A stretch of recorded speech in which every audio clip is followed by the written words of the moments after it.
the crises. But as everyone knows, we also had to make cuts last year.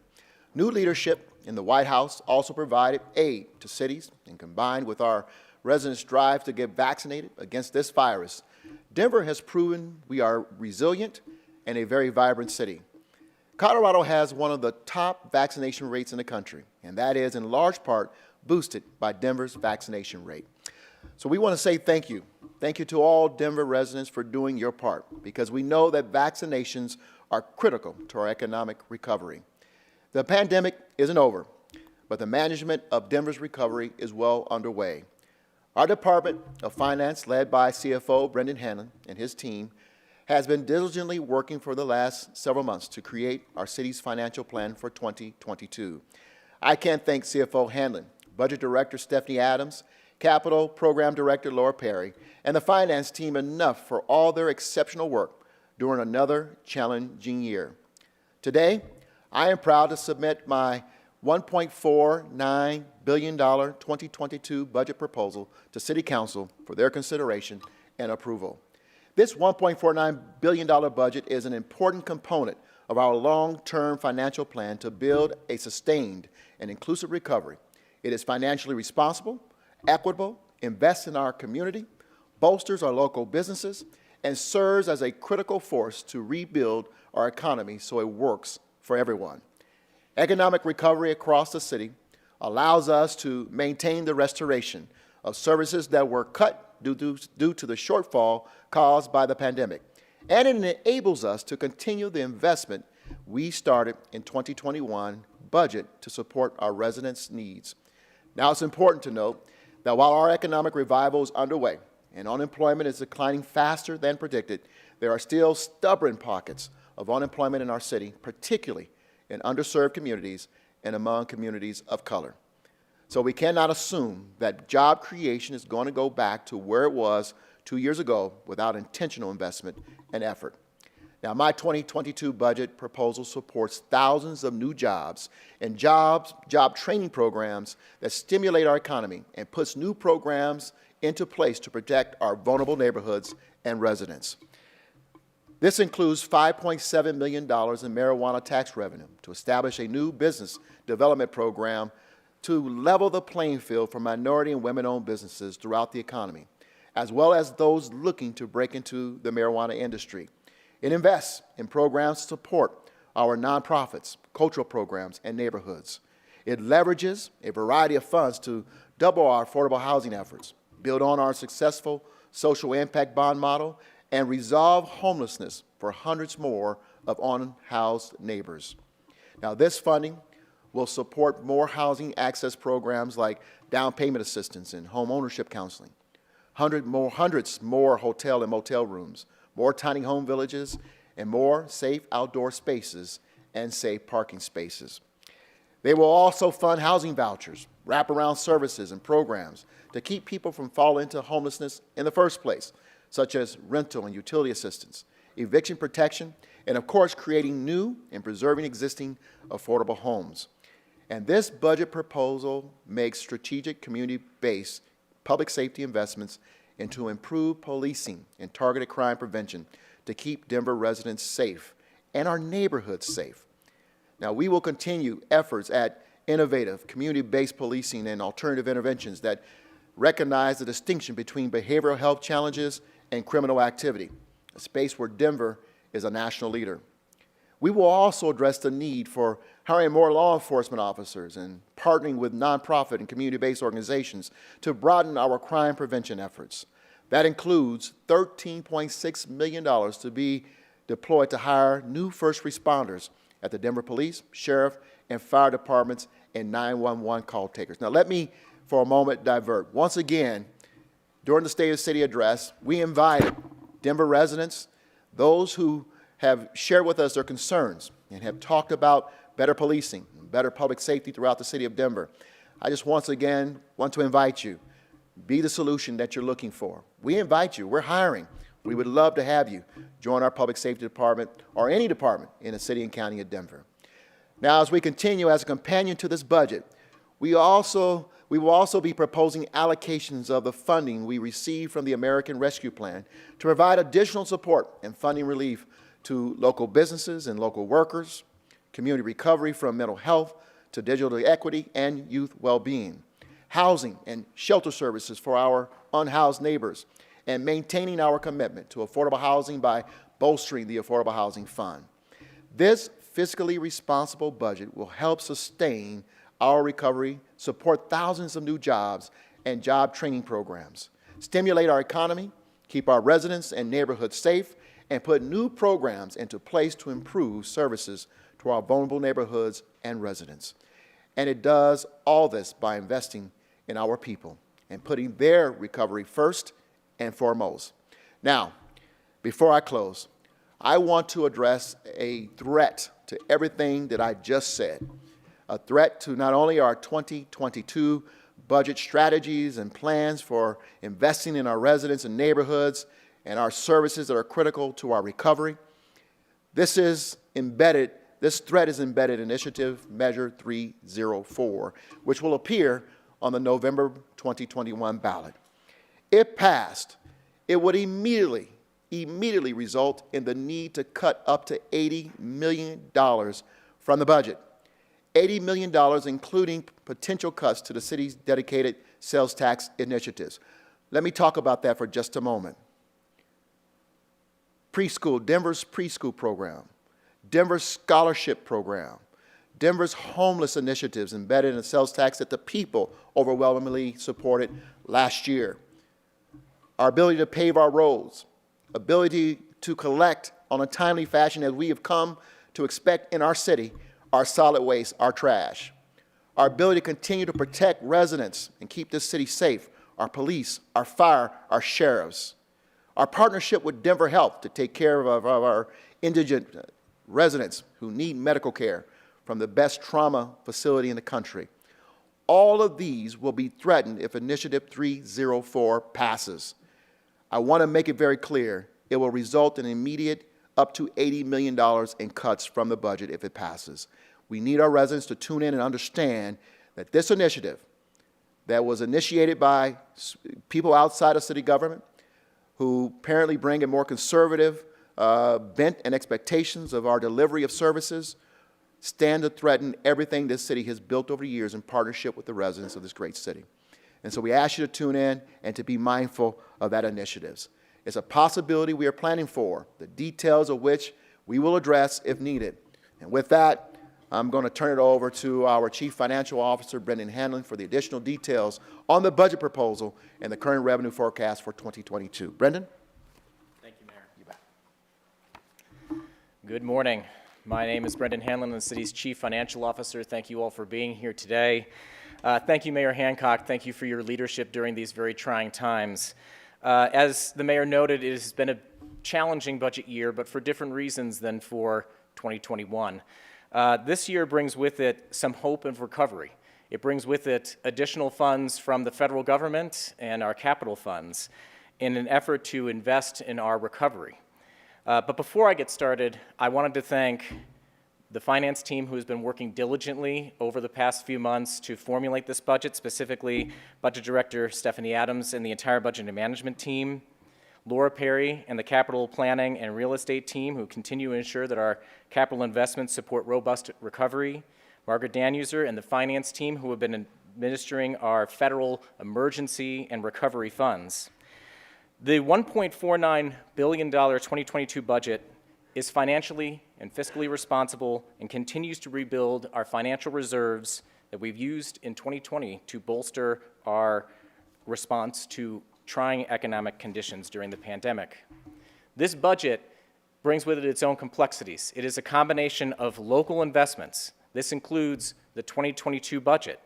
We have a proposed $450 million general obligation bond, the RISE Denver GO bond, that is in front of voters right now.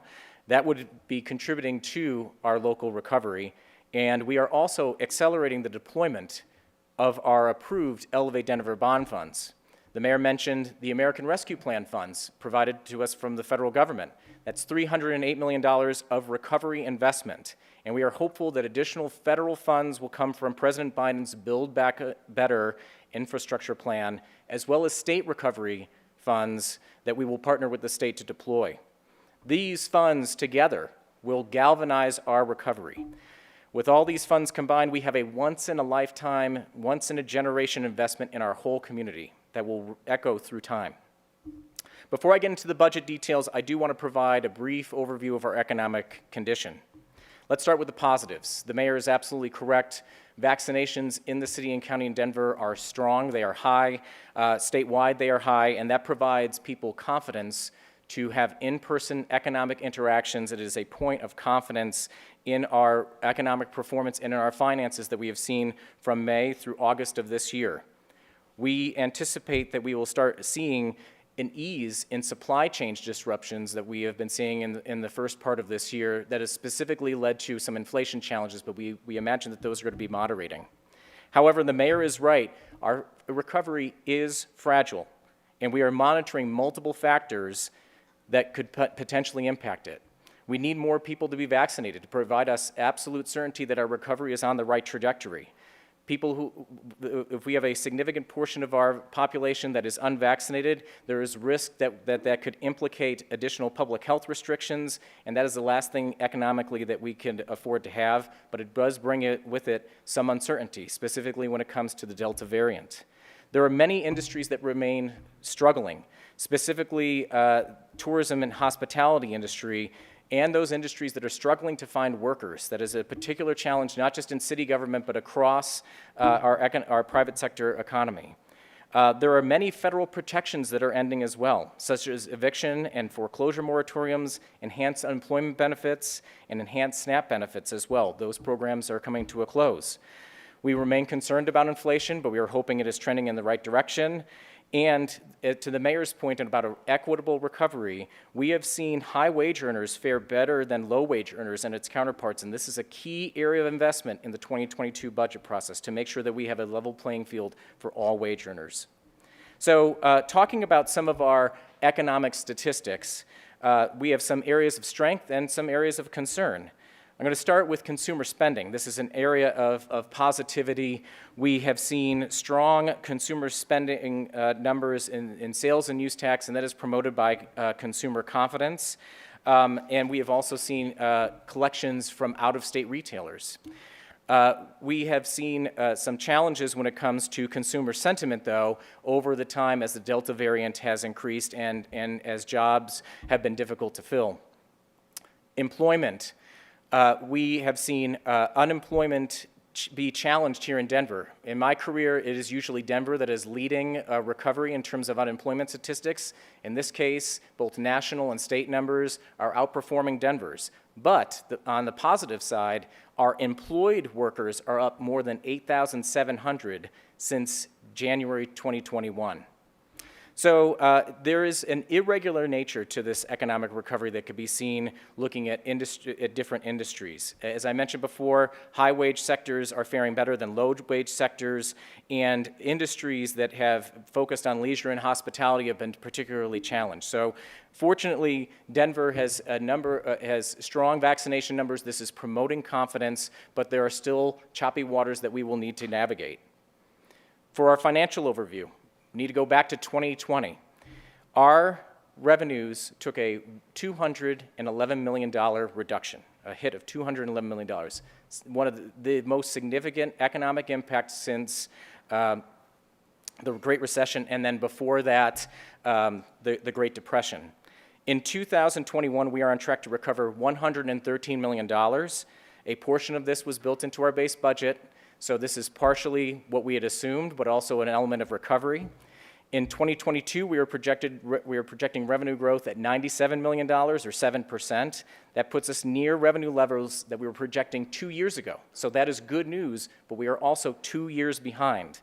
Our revenue growth has been led by sales and use tax. That was the revenue stream that was most disproportionately impacted by the pandemic. It is then the first to recover. Unfortunately, areas like lodgers tax remain below 2019 levels of performance, and we imagine that is going to last for a few more years.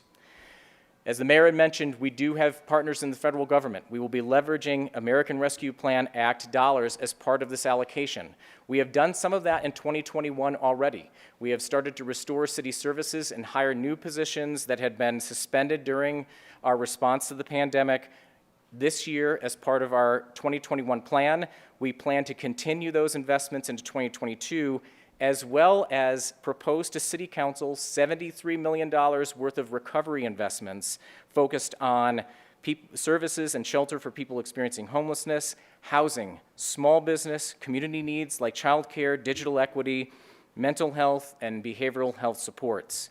We will be bringing that proposal to City Council in early October. So, some details into this equitable, fiscally responsible budget. The first area I'm going to be focusing on is recovery, and specifically talking about our plan to recover based on investments in infrastructure.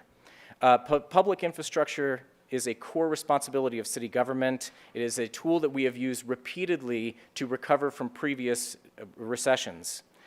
We are leaning into our Elevate Denver bond program and leaning into the allocation of those funds to deploy those as quickly as possible. As I mentioned before, we also have a $450 million general obligation bond in front of voters at this point in time. It's important to note those 5 questions total 7,500 jobs and $1 billion of economic activity.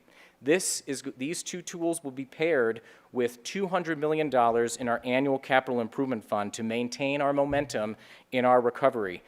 Those funds focus on transportation and mobility in parks and open space and recreation, as well as city facilities. We made a commitment 5 years ago to invest $2 billion over 12 years in our mobility action plan. Currently, we stand at $1.2 billion against that goal of $2 billion.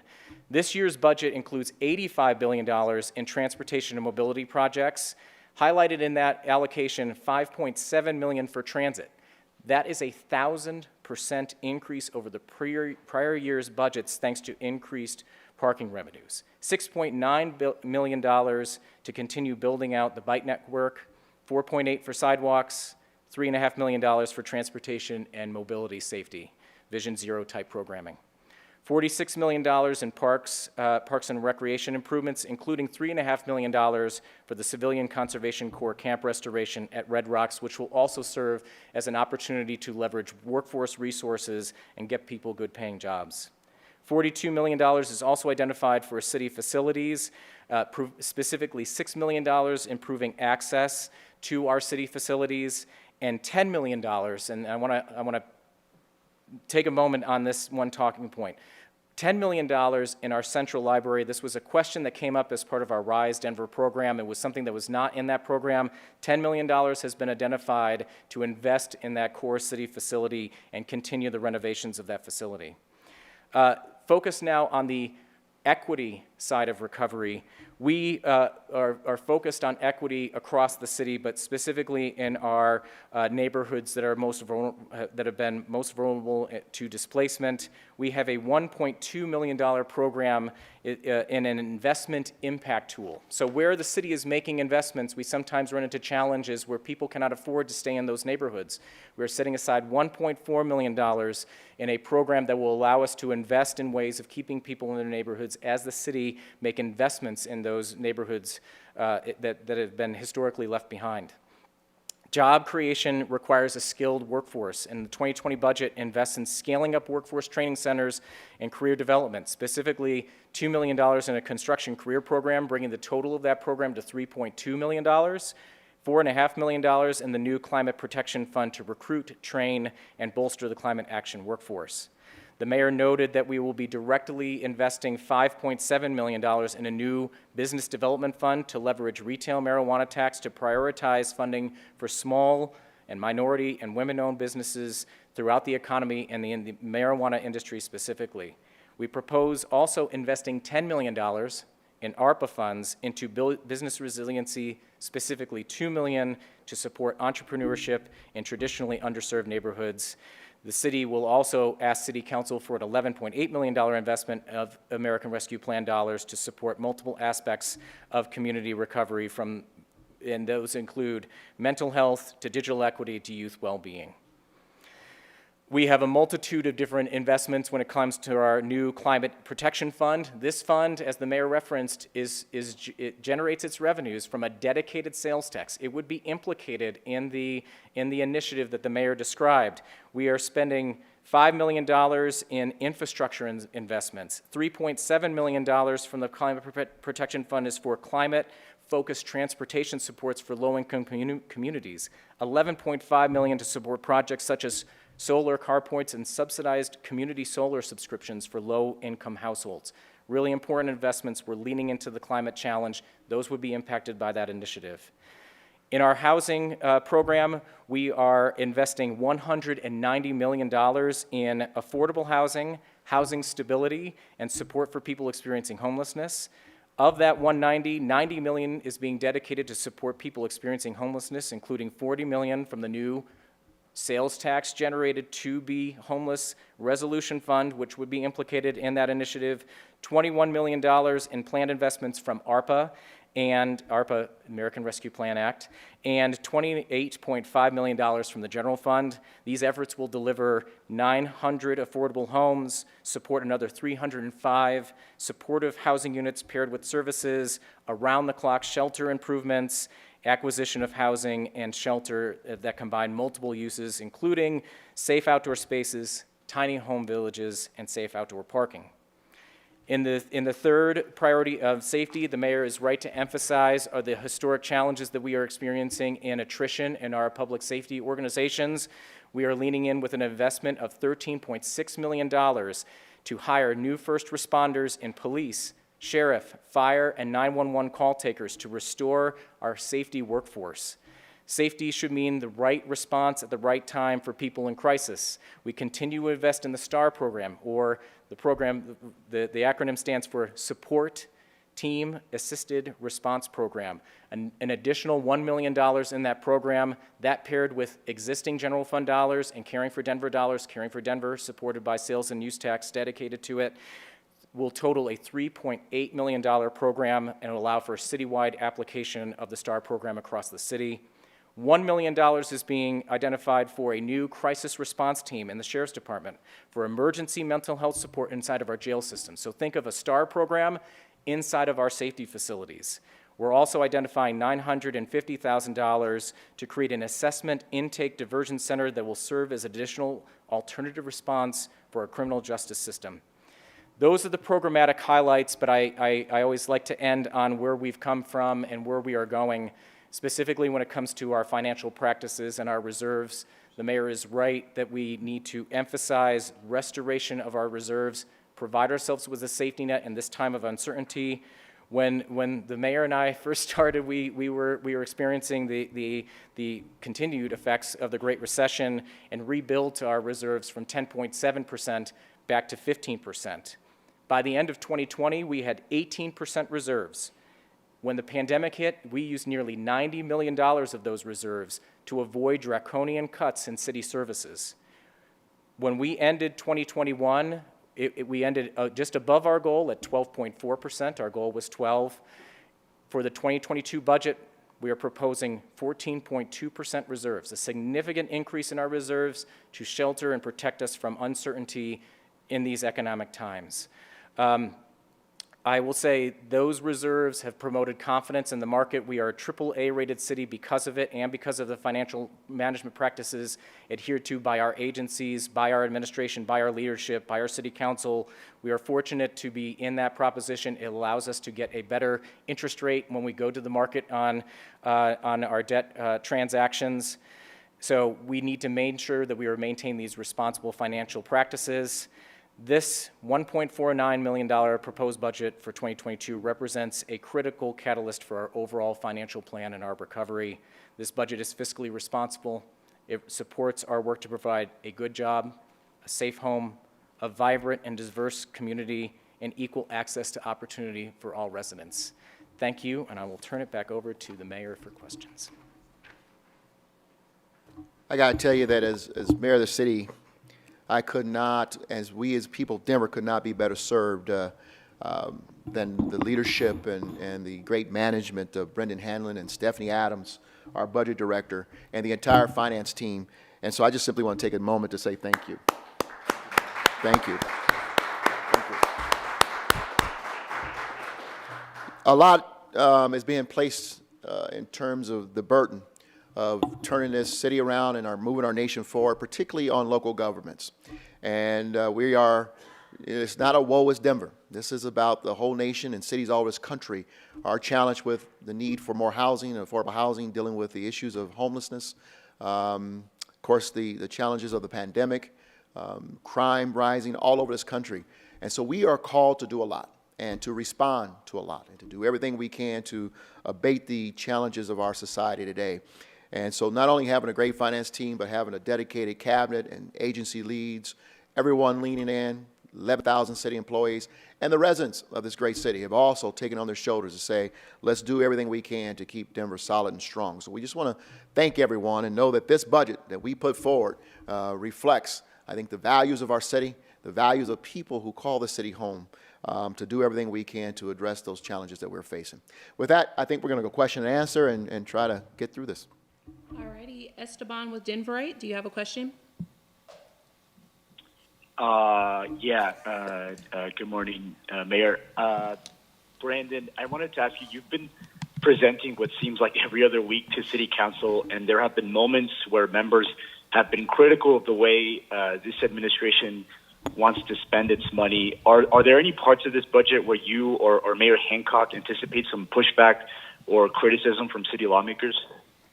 I always anticipate that our engagement with City Council will be a dialogue, that we don't always agree on everything, but there's a strong partnership there to find common ground, and that's frankly the whole point of our council process and the engagement between the administration and City Council. So I'm in front of council all the time because it is part of that dialogue, and when we come to resolution, like I mentioned, the budget has to be passed by City Council, ARPA has to be passed by City Council. We have nearly 2 weeks worth of budget hearings, so I imagine we'll have some robust conversation.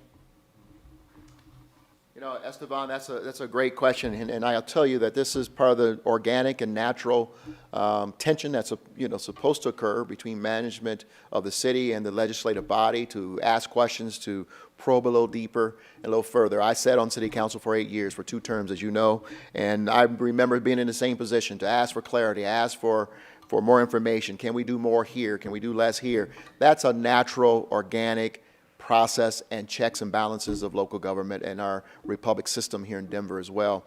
But I also recognized that while Mayor Hickenlooper was in charge, that he and his agencies have a much different perspective in terms of the responsibilities of managing the city than as a member of City Council. I just don't have the broad perspective, the intel in terms of the nuts and bolts of what it takes to run the city every day, to have my hands on the reins. And I had to respect that. And I had to, once they had we had the answer and the information to move on or to ask for further clarification. But it's the process that I had to understand that I simply didn't have the broader perspective that is required to make some of the very intricate decisions in running the city. And it's the same situation in this case. And we try to educate council as much as we can, give them as much information as we can, so they too can make good, informed decisions. Esteban, did you have a follow-up? No, thank you. Sure. Joe with Denver Post. Yeah, I have a question. Go ahead. Given the uncertainty around our economic recovery, what would be on the chopping block first if you have to prioritize, what will be cut, what is at most risk? Are you asking, Joe, in response to if 304 passes?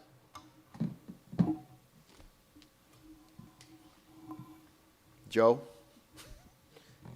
Well, I'll take it from that perspective so we can move along. Obviously we have been at this watering well before with regards to the Great Recession. There were a couple times while I was on council we had to cut the budget from $70 million, cut $100 million out of the budget as we were in the Great Recession. Obviously last year we saw where, did you say? said yes. Okay, thank you. The last year, as budget, as CFO Hanlon pointed out, $211 million impact in this city's general fund. We had to respond quickly. It is not something you want to do. And let me be very clear, this would be a permanent ratcheting down from a 4.81% tax rate to a 4.5% tax rate. We would have to stay under that. It would inhibit our ability to continue to address the issues that the people have said are important for us to address: housing, affordable housing, homelessness, preschool, climate change, transportation, roads, solid waste, safety. Our quality of life would be impacted. So we would have to permanently ratchet down and continuing to hold the line on those efforts in a city, by the way, that has been growing, continues to grow. We grew by 30% over the last decade. So we simply, it doesn't make a lot of sense. I think it makes smarter sense for us to review how measures get on the ballot as opposed to permanently tie the hands of a city that has to respond and to maintain a level of quality of life based on growth and opportunity. Joe, did you have a follow-up? Today, Joe. No, thank you very much. Is there anyone else on the line?